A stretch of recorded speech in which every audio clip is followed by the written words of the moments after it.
Hello guys, pag-usapan lang natin si Catherine Bernardo. Spotted nga naman guys si Catherine Bernardo kasama si Doktora.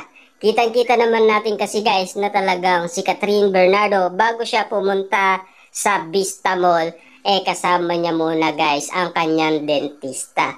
Grabe nga naman kasi guys, no? Marami nang nag-aabang umano kina Catherine Bernardo at Alden Richard. Maaga pa lang guys, nandoon na ang mga Catden fans para magbigay ng suporta.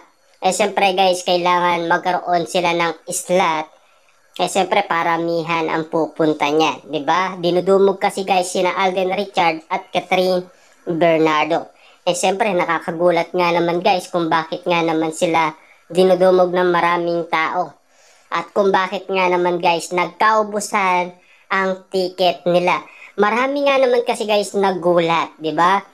Wala pa daw ang kanilang movie, pero ubos na ang kanilang ticket. Diba? Grabe nga naman kasi guys ang kinita ni na Alden Richard at Catherine Bernardo. Dahil maaga pa lang napaubos na. At syempre malaki nga naman guys ang kinita nila.